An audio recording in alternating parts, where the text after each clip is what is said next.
Okay, we're up. Alright, so the first point that we're supposed to discuss with each other, we're each individually supposed to share some points of our interview. So, be careful not to mention the names, it says.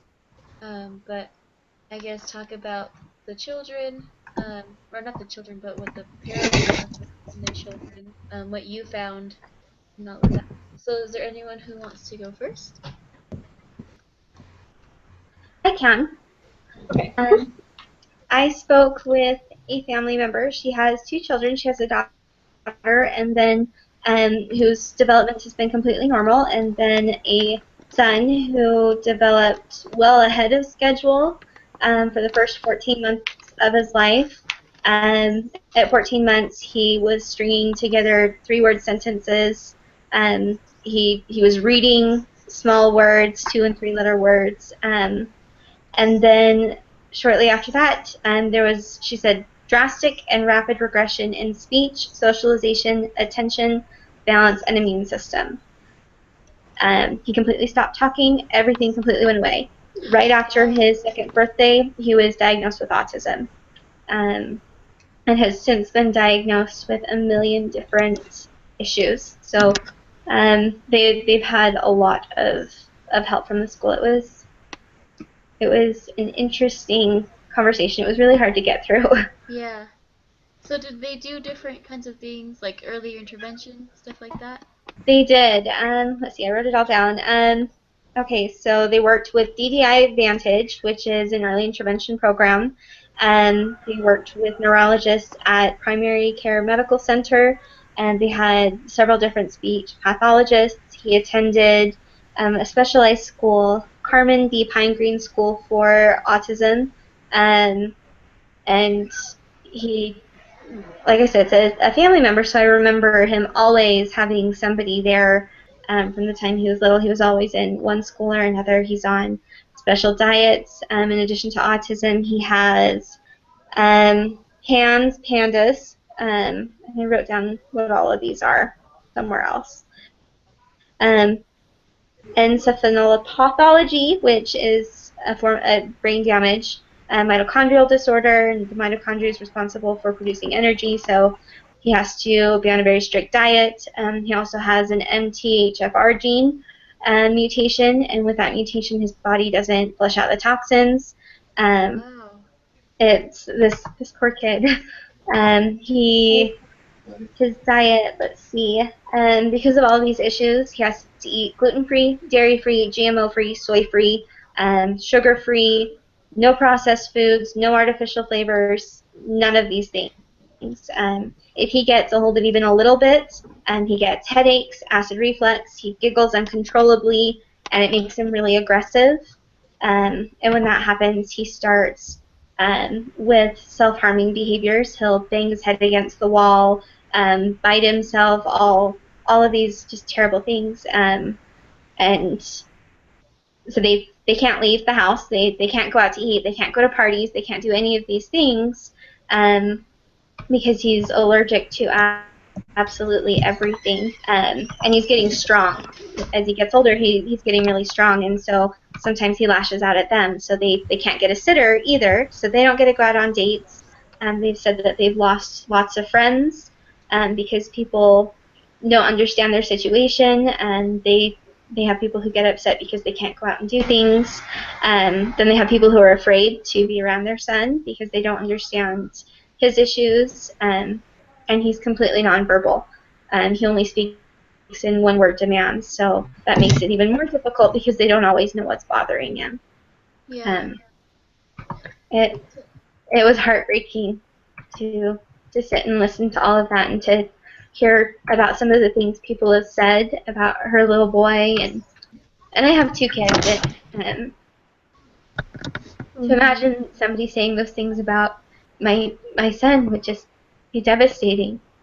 And they both have suffered um, medically, and he doesn't sleep at night and hasn't for years.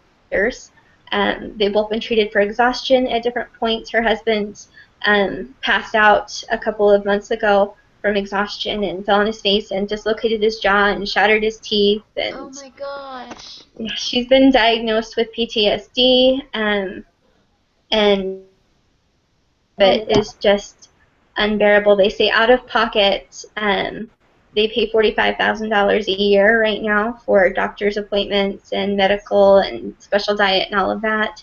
And as he gets older, it's going to get more expensive because there are age limits on the programs that he'll be eligible for. There's a daycare program that he'll be able to go into as he gets older, but that ends at age 21. And after that, there are no services to help them, Yeah. so they don't know what's going to happen when they die. And the estimated cost to care for a child with his issues once they become an adult is between $5 and $8 million. Holy my cow. Yeah, it's just unbelievable. I don't know how they do it. That's really hard.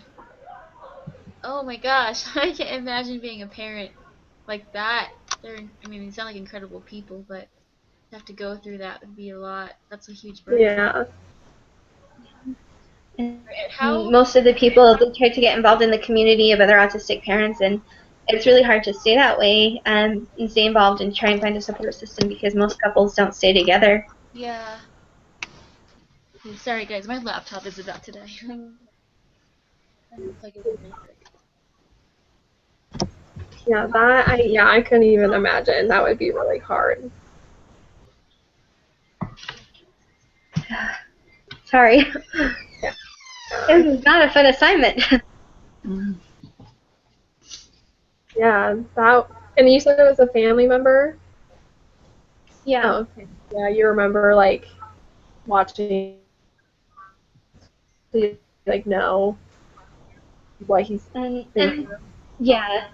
And this boy is several years younger than me. I'm the oldest grandchild, and he's one of the younger grandchildren. So I didn't really, I guess, pay attention to everything that was going on. I would see him at the family get-togethers when they would come, and then of course whenever there is a family thing now, it's only one of them, and the other always keeps him home. But I didn't understand the extent to what they were going through until I talked to his mom. And now I felt awful. I'm like, oh my goodness, I can't believe that I mean I've known him his entire life, and I haven't done anything to help. I didn't realize what they were going through. Yeah. That's crazy. Oh, she disappeared. I think her laptop must have died. Yeah.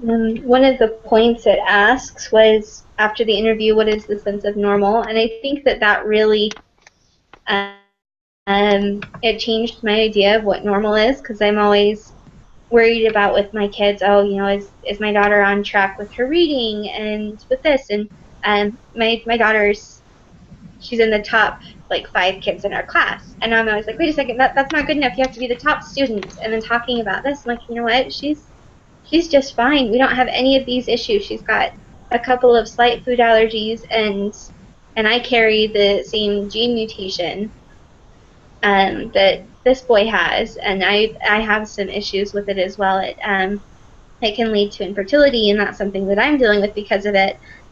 But I just keep thinking we're so lucky that it hasn't manifested for me and my kids the same way it did for him. So normal it's completely changed my idea of what that is, and it doesn't have to be, things don't have to be as perfect, and as the scores don't have to be what I had thought they needed to be, and things like that. Now that I've seen kind of what other people are dealing with. I mean, their son will never even be able to talk.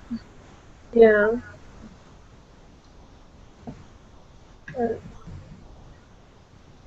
Sorry, guys. My laptop didn't give me a warning that it was dying. No problem. So did you just move on to the next question, or did someone else go? I just moved on to that little portion of mine. Okay. Um. So does anyone else want to share? Or I guess I could go next. It's not. I mean, yours sounds like a real struggle. But mine was pretty simple. The woman that I interviewed, she has 5 children. They're all girls. Her youngest right now is 11 years old, and her oldest is 19. And she's in college right now, so she doesn't live at home anymore. So she just has 4 girls at home. Um, and when I had first, asked her kind of the first question and brought the whole interview up, she just laughed and she's like, "Oh wow, well that all happened a long time ago." But yeah, there were several differences. So she just, I guess, to give a background, she's really involved in all of the lives of her children. She's really supportive in all of their academic and athletic endeavors. They're all members of the church. They're all, they have different callings in Young Women and in the ward and stuff. So they're very involved with responsibilities at church and in the home and at school. So when I had first asked her, um, I guess if she saw any kind of differences in her children, she said there really was nothing that was too strange or out of the ordinary for them. The biggest difference was just with the timing as they were developing and maturing. She said that with her oldest daughter, everything was a lot quicker. She started walking at 9 months. She had the ABCs. She could recite, sing the ABC song in both English and Spanish by the time she was 10 months. So she was learning 2 different languages. And they all kind of followed a little bit after that. They weren't as early though. The difference was with her third daughter. She said it was kind of scary because she didn't start talking until she was a year and a half, and it was just a few words here and there. It wasn't, she babbled, but that was pretty much it. Um, she didn't want to walk till she was about 2 months old. She she didn't want to be potty trained either. Her first child was potty trained pretty early. Her second one, by the time she was 16 months old, she said she was itching to get her diaper off. And she said we were scared to, take her out without a diaper because, if she would have an accident. But she always wanted her diaper off, and she did potty train that early. But her third child, she refused to be potty trained. She didn't even want to look at the toilet. And the first time she didn't have to wear a diaper was when she was finally 5 years old. Um, so it was things like this, when her development, just not things that were, I guess, normal for their family. So they had taken her to different doctors, pediatricians, stuff like that, and they had all told her that she was fine. No, your daughter's fine. She's developing just fine. Don't worry about it too much.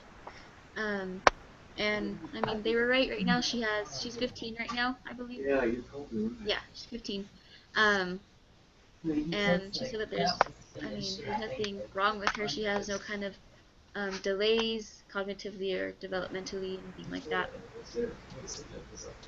So, like I said, nothing too out of the ordinary for their family.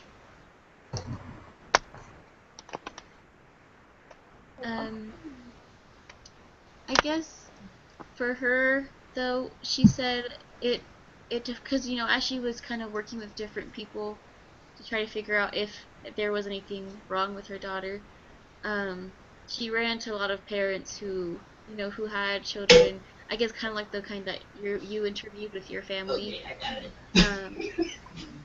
and I guess just all the time she spent working with different therapists and stuff like that. Her definition of normal actually changed because she didn't know how to describe it. She has no educational background. She came from Mexico, so she doesn't really know. Her English isn't so good. So she was having a hard time finding a way to say not say normal because she didn't want to compare her daughter to someone who wasn't, quote unquote normal. But it was interesting to hear her view on that, just because she's like, I don't think anyone's not normal. We all come to Earth with different abilities, and we still have to work out our eternal salvation. But it's our job as parents to help those around us, especially our children, do that because we have that responsibility with our children. Um, so I guess that was kind of the highlight of my interview. She brought in the gospel aspect into it really well, and I enjoyed talking about her with that. Does anyone else kind of want to share the brief points of their interview, what you guys liked or learned? Yeah, I can go. So the lady or the woman that I interviewed, she has 3 children. And just a little background. She works in the schools, so she's very familiar with all types of children. Um, she said when I was asking her questions about like what she saw in differences, um, they weren't like drastic or anything. When she would just say like one would talk earlier, and one would learn how to walk, and then like vice um, and then one would actually learn how to walk instead of talk earlier. Um, but one of her children, her oldest, she said that she noticed that he was kind of slow in like his language. Um, and her teachers would kind of tell her, or his teachers would kind of tell her like, hey, he's not really developing like the other children are. Um, and she's like, yeah, I noticed that at home too. So she had to put him in like a speech program class because he just wasn't wanting to talk. Like he just wanted to. He would babble like what you said, but he wouldn't really want to do anything else. So she took him to all these speech therapy classes. Um, and he finally, I think after that, he finally just, I don't know if caught on is the right word, but he caught on like, he learned up with his class and he did all the things what she was supposed to do normally, I guess. She said that another one of her children, like, didn't want to learn potty training. Like, they were just refusing, and she would just throw, like, a fit, and they weren't really sure what was going on, like, if something else was going on. So, yeah, they took her all to the doctors, and they're like, no, she's fine. Like, she's just being how she is at this age. But yeah, it took her a really long time for her to learn how to potty train and do all this stuff. But that's the only thing that she really saw throughout the life was just like when her oldest was younger, he just didn't really catch up with like the speech and all that stuff, but he eventually caught on.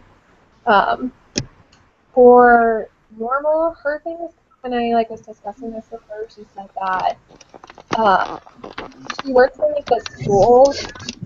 Um, she so she has like she sees special needs kids on a daily basis. So she's like, well, there's not yeah, like she mentioned that there's no really like normal sense, like everyone is normal. But some people are just gonna need more attention and more help than others, but everyone is ultimately going to be that normal stuff because she's like, I see it every day. I see what special needs kids have to go through. I see what just regular kids have to go through, and they face the same problems. It's just one is just going to need a little more help than the other. But speaking, when I was talking to her, my thing of like normal. I don't have kids, so it's like weird. Like I don't really know like what exactly is normal, what's not normal. But like I think that I think it's all the same. Like yeah, like one, cause she didn't want to, like you said, she didn't want to compare a kid to another kid. She didn't want to say, well, he's normal, but she wasn't as normal. She was like one just was developing later, but ultimately they're all normal. So Yeah. that was my discussion with her. That's something that I've kind of struggled with my kids is trying not to compare them. Because my daughter's smart. She's in the top few kids in her class. But my little boy can outdo her in all of the academic stuff, and it's really hard for me to say, oh my goodness, it's hard not to think you're so much smarter than she is, because they're different. They're good at different things. She's more artistic, but he's just really good with his letters, and he's 3 and he knows his alphabet, the sounds, and he can write them all down. And he can write his name, and he's been doing that for a year. He's been doing it since he was 2. But the little stinker will not potty train, and my daughter was potty trained at 2, and he's almost 4 now, and he will not potty train. So it's nice that you guys mentioned that your people said that, because I've been a little worried about that. Yeah, I feel like that it's because you see it like with parents like in the real world all the time, and I feel like, well, at least when you see it, it's always where parents are comparing their children, either to each other or to other parents' children, child. Yeah. Yeah, so that was something that, so I spoke with a relative as well, and she has 2 kids. Her oldest is 5 and the youngest is 3, and the older one is a girl and the younger one is a boy. Sorry, my cat's getting in the way. How do you say your name really quick? I'm sorry. Oh, it's Maeve. Maeve. Okay, cool. Yeah, so and they're a bilingual household, so the woman I spoke with, she is obviously from America, and her husband is originally from Colombia in South America. And so he's a native speaker of Spanish, and she lived in Colombia, and that's why they met. So they're both very fluent.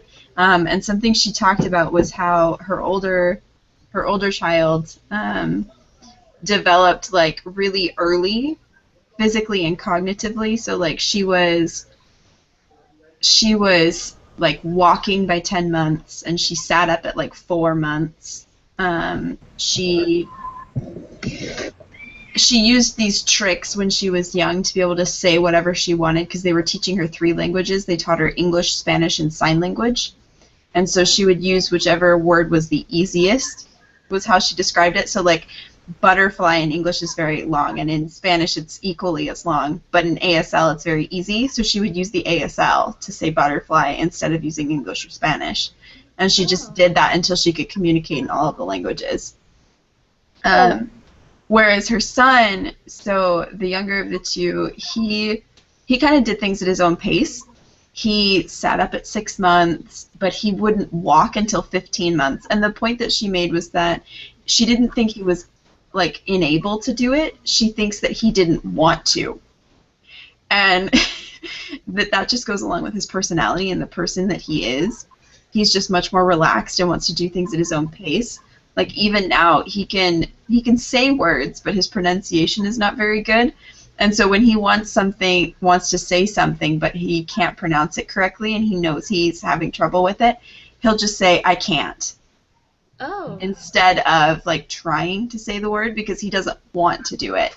But he's still progressing at a generally like normal rate for children. Like to still have some pronunciation issues at 3 years old is not a big deal, especially because he literally just turned 3 like a couple months ago. So, and a point that she made, especially kind of in relationship to the idea of normal, is that so her daughter is like mediocrely accelerated. Like she's definitely developed at a faster rate. And a point I asked her, I was like, well, has she been classified as gifted?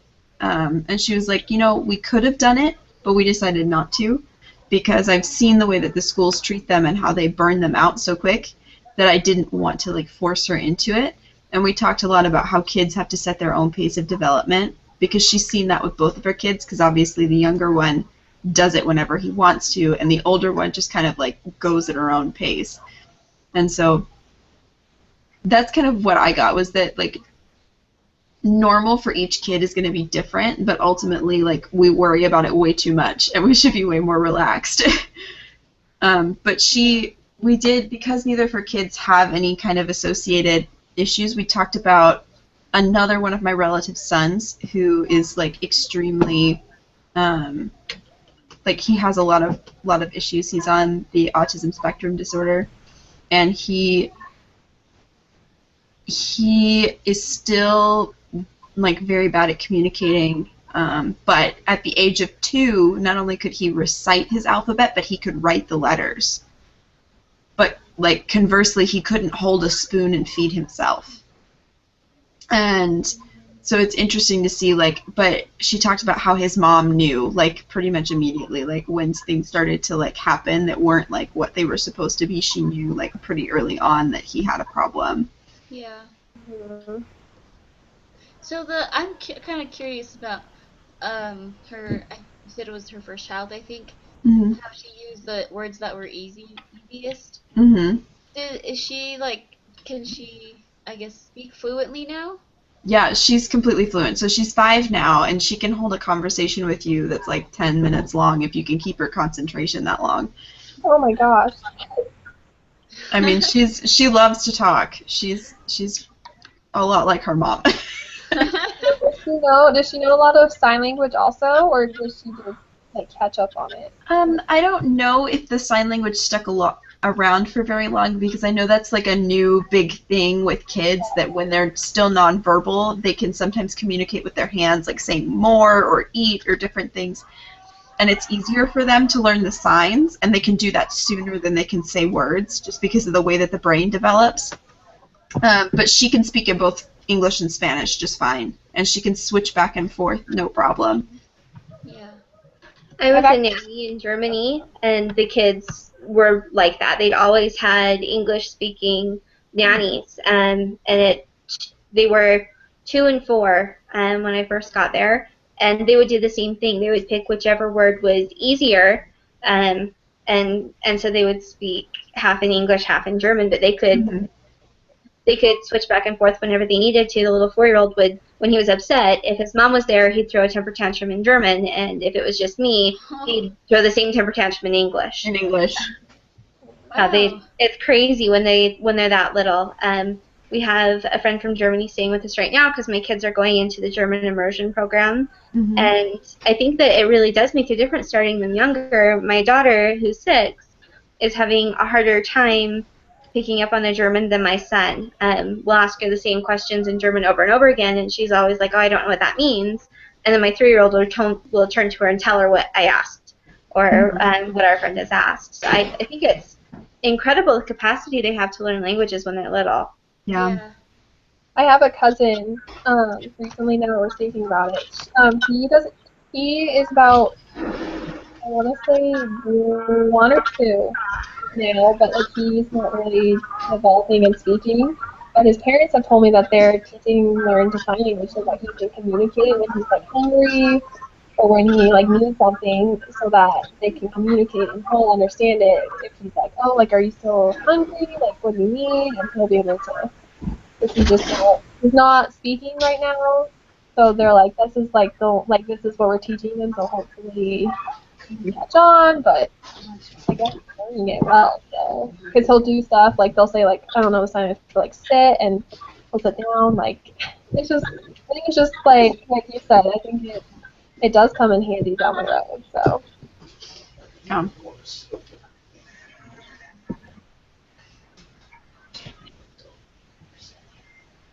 yeah.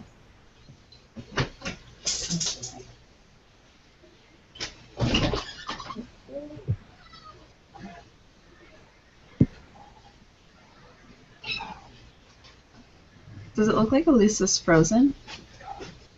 Yeah, is she frozen on your guys'? Yeah. She's frozen on mine too.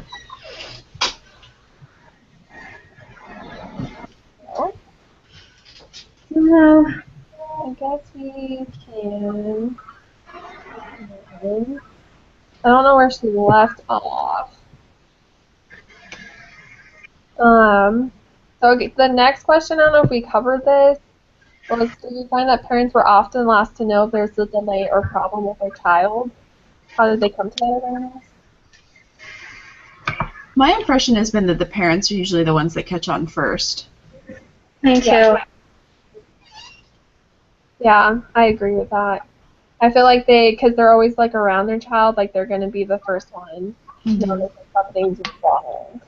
Yeah. And they know their personality too, so they'll know if something like doesn't fit in or like just seems really unusual. Yeah. Exactly. I'm sorry, my laptop shut off again. I don't know why this time. No problem. I'm being a horrible moderator. No, you were totally fine. Did you guys move on to the next question, I guess, or next part. We just barely started talking about whether the parents seemed to be the last to know, and we all felt like they were the first ones to know just because they're more familiar with their child and they know their temperament and all of that, and so it's easier for them to catch on when something's out of the norm. Yeah. Okay. I feel like it also. I think that there are probably going to be exceptions to that, where with parents who aren't quite as involved with their kids, and things like that. There's a little girl in our ward. I help at the school, and she was really struggling with a lot of things, and she just wasn't progressing. And the parents just were completely uninvolved and unresponsive to any of the teachers' efforts to reach out and say, hey, I think we need to try this with your daughter and this with them. And they just were completely unresponsive and like, oh no, she's fine. Kids develop at their own pace, which is true, but she wasn't progressing, and the teacher was around her enough to know that something was wrong. So I think that in general, most parents do know, but they have to really be in tune with their kids. Yeah. I think when in one of my classes right now we're studying just the different types of disabilities and how abuse and neglect can contribute a lot to those. And sometimes the disabilities or the impairments develop because of that. But I think that like kind of how you were just saying, Marty, the parents who aren't always as attentive, or they are neglecting their children, that could, like I learned in my class, it leads to disabilities, but because they're not paying attention and they're not doing that early intervention, that's just going to hold them back more in life than it would if they had parents who were actively involved in their children's lives. Absolutely. Yeah, my sister-in-law, she nannies over in Connecticut. And she's with they only have one child, but she's with that child like 24/7 it seems like. So I feel like the parents are usually, but she, if anything was like in her, she's always like, oh hey, I had to take the baby to the doctor today, and they're like, oh really? Like they're not like involved, like they just don't. So if anything was to happen, she'd be the first one to know instead of the parents. So there are those like, if the parents aren't involved, then there's always someone else that does. Yeah. So.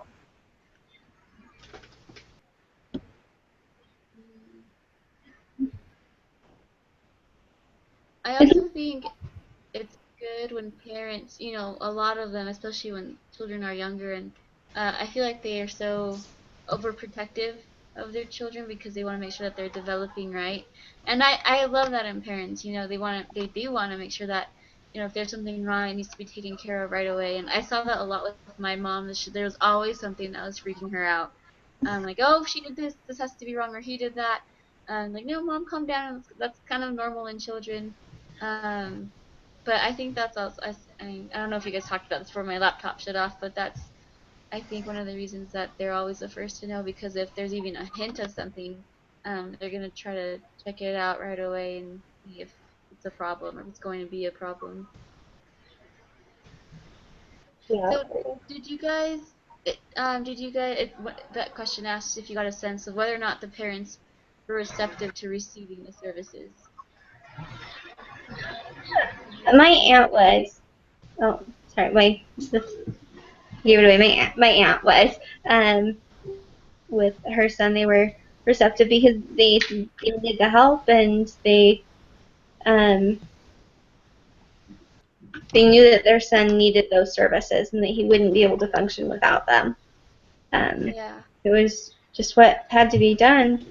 I know that they were not happy with the way the school helped a lot of times. The school lost their son several different times.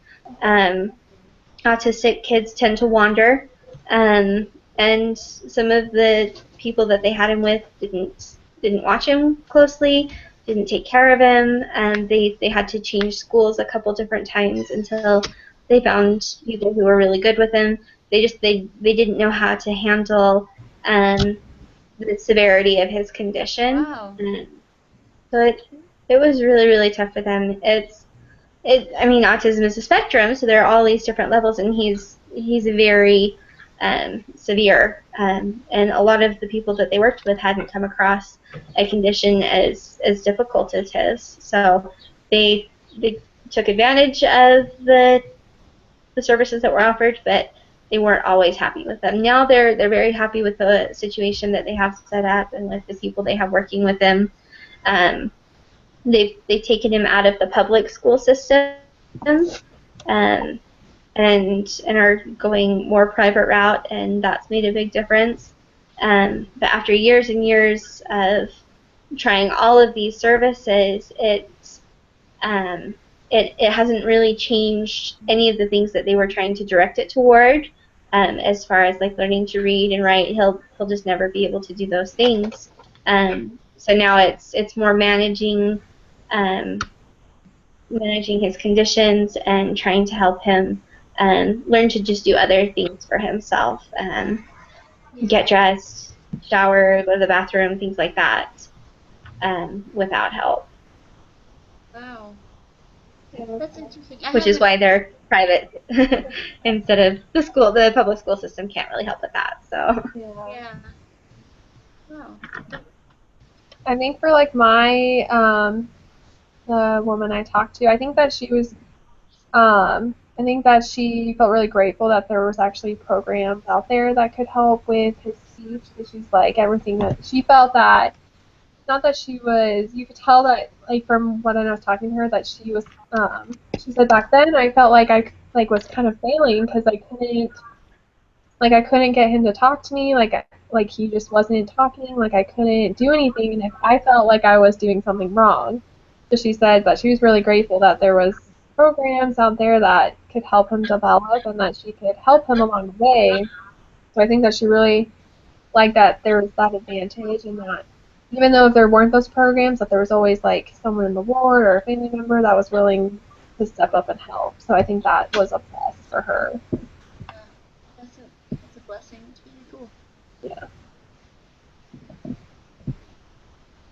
With the woman that I talked to, I mean, there wasn't much for her to be receptive about. And if there was anything that their daughter had a problem with, that she would have, sought out the services and been very involved with them.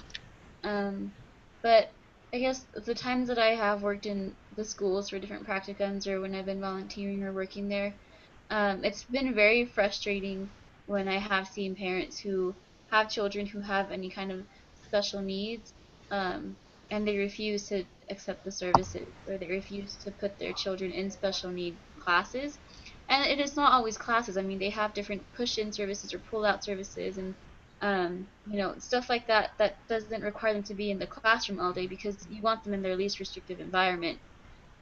So if they're not, if they don't have a huge impairment or impairments that are holding them back, they don't have to be in the classroom all day. But just because they don't want that title on their children, they don't want them to be labeled as special needs or, impaired in any kind of way, physically or mentally. They refuse to accept those services. And it's kind of heartbreaking, because that there are things you can do to help them. If it's a school district that has those services in hand, who has very well trained educators and professionals there to help them, and the therapist and the psychologist and the paras. Um, so I guess I have a hard time understanding where they're coming from. But at the same time, you can still see it. You don't want your children to be labeled, because there are lots of different setbacks that come with it. So I guess this is kind of my input. The woman I interviewed, she wasn't really able to receive any kind of services. Yeah, I guess so the woman that obviously I interviewed directly didn't have those kinds of experiences. And I would assume, so both of these ladies are my cousins, and the kids are all my second cousins. I would assume that my cousin, who's taking care of the one with special needs, is taking advantage of what she has available to her. But I can also say from personal experience, someone much closer to me relative-wise has special needs, and we went through all the appropriate channels to get, like, the services that are recommended, and he was in special needs classes, and he had psychiatrists from the age of about 3, and like he had all the things that you could possibly have, but the system kind of just failed him. And so in some circumstances, like I can understand where some parents would feel unsure about putting their kids into those programs because they don't know if they're going to work. And in a lot of ways, they actually hurt this relative of mine more than they helped him. And that is almost as equally difficult. And so I think part of the problem is just that like our system for it is not necessarily the best one that we have, and that it could be seriously improved. And of course, I don't know if it's been improved since this particular person has been through the system. We're trying to get him more help now, and that's been really difficult recently. But I know that it's just like the most complicated balance in life between like admitting that you have a problem and like trying to like push through it and to be strong. And sometimes people just cannot bring themselves to be strong and admit that they have a problem and that there's something wrong. And I think that that's where that kind of like disconnect comes between parents taking advantage of the system and then having these fears that the system will fail them. And a lot of parents don't have much confidence in the public school system in general. Mm-hmm. So they feel like, they can't do a good job with my normal kids. So when they have an extra need, then they're even more hesitant because they don't feel that the school's doing what it needs to for their other children, or for their nieces and nephews, or the other kids that they come in contact with, or even just from what they've read in the news. Yeah. And we also found that it was very splotchy. Like, you would have one, like, amazing teacher in one school, whereas, like, 2 of the other teachers you would interact with in that same school would be terrible. But then you'd have a whole school that was, like, decent, but then there'd be, like, 1 or 2 teachers that just, like, completely ruined it. Or, like, a situation that they didn't know how to handle that ruined it. So it's just very hit and miss in general. Like, you just luck out or you don't. Yeah. And I think the personalities of those offering the service play into it too. I mean, what may be a bad situation or a bad social dynamic between an aide and one child could be completely different with a different child who they mesh with better. So you never know. It's hard to know because normal isn't. There's no one definition for normal as far as regular development or normal treatment for children, because their needs are all so different. Yeah, I think that's also something that may be interesting. I don't know if any of you have noticed this, but in all of the textbooks I've had for this particular major that I'm in the child development major, it never says the normal place for development. It always says like the average age that something occurs at. It's like the average age for speaking multiple sentence words is this, or you sit up at this, or whatever. But they never say it is normal for something to happen at this. Like, they give you like a range of when it's like 75% of kids will do it in this time range, like, and that's it. That's the most specific they will get. Yeah. And I think so I'm a special needs major, and so it's when I first, decided to be a part of this, I was really scared. I had no idea how to interact with them, and I like what you said, Marty. You don't know what kind of personalities you're going to get and how they're going to clash. And one of my classes right now is also teaching, kind of coaching us how to work with parents when it comes to the different meetings you have to go through, or even just approaching them about their child.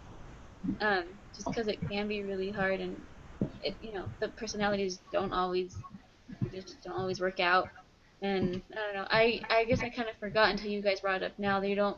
Parents don't have that confidence in the school system, and I feel like being in the little bubble of Rexburg, you forget that because they work really well with the students, on campus, and helping train us and putting us in real life situations in the classrooms. But yeah, and it made me think of, when I student teach, what kind of school I'm going to be, or offers I'm going to have from the different schools.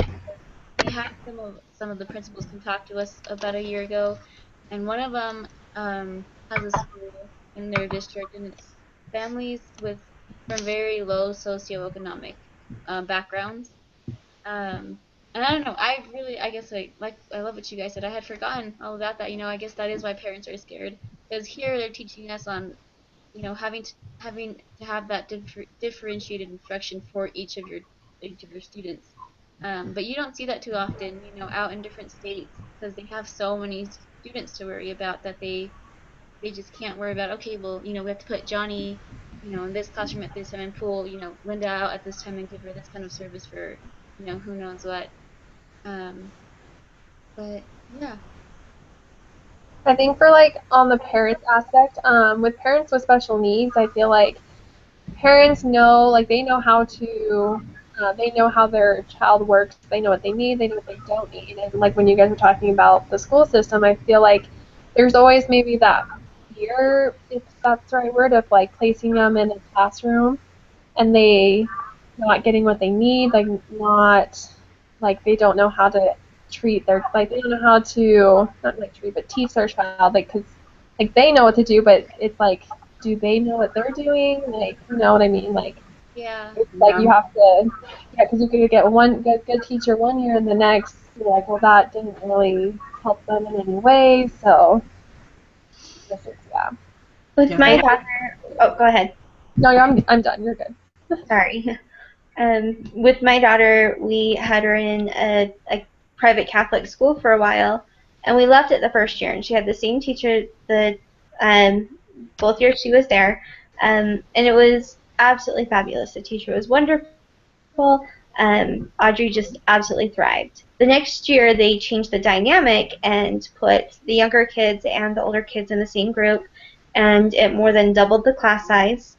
They started doing different nap times and all of these extra things during the day, and the teacher wasn't used to that, and the teacher that had been fabulous for my daughter the year before wasn't the next year, and there was something going on with my little girl. Her temperament completely changed, and I could tell something was wrong. Um, and I knew it had to do with school because she would cry when I was getting her uniform on her. She did not want to go. But the teacher was just like, oh, no, everything's fine. I think she's just kind of playing with you a little bit. Like, you've known my daughter a year, and this isn't her. And it took months for the teacher to find out that there was another little girl in the class who was absolutely terrorizing my daughter.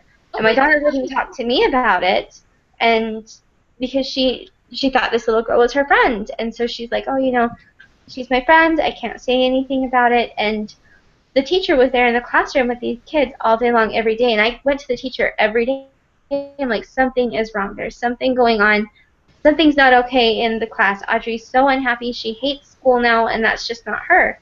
But because the dynamic had changed, the teacher just wasn't aware of what was going on. And my little girl, we've since had lots of talks about, if you're feeling uncomfortable, I don't care what a friend or anyone else says, you come and you tell me.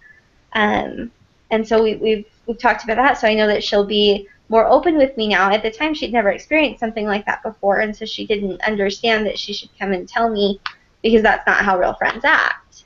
But the teacher just was out of her element and had no idea what was going on. So I think that even good teachers, sometimes they just get overwhelmed, and that really contributes to the lack of confidence that we have in everything. So I pulled my daughter out of that school, and maybe I overreacted there, but I didn't feel like I could trust the program anymore. And so we pulled her out and took her somewhere else, and she's happier where she's at now. But it's just so hard to know what's right for your kids, and to know how to approach it. And I can't imagine dealing with special needs and worrying about those things. yeah. And you hear stories, about parents who do that all the time, but I don't see anything wrong with that, because if it's affecting your child in the classroom, it's gonna, it's obviously having negative effects. It's gonna affect their learning as well, because they're not gonna have, like, they don't have the right social atmosphere. They don't have that self-confidence anymore. And those their younger years in life are the most important when it comes to their learning. So I think I guess I kind of admire parents who have the guts to do that, because it does take a lot of effort and time, and to have to, I guess, pick up your child and move them somewhere else where they're going to benefit more from where they're at. Yeah, and as someone that actually lived through that actual experience, like literally almost the same thing, like your daughter's gonna be really grateful for it later on. Like even though it was probably hard for her to move schools or to change whatever her habits were at first, like in the end it's gonna be a really good blessing for her to have gotten out of that situation. Because I was in it, nobody believed me for like 5 years. And I kept getting put in the same class with the same girl. And she kept acting like it was over and that she was going to be better. And then she'd go back to the same thing like the next year. And it was a nightmare. And my parents finally pulled me out of the school because the school didn't do anything. And it was a really good decision. Yeah. That's awesome.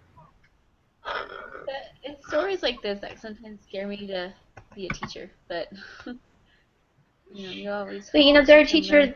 that change lives for kids too. Audrey's new teacher, my little girl loved school, and then after what happened with this little monster, um, she would wake up sobbing every day. But her new teacher completely changed that. And Audrey stopped progressing academically for a while because she was so stressed out, and that is not something. I mean, she's a baby. She's so little. That's not something she should have to worry about.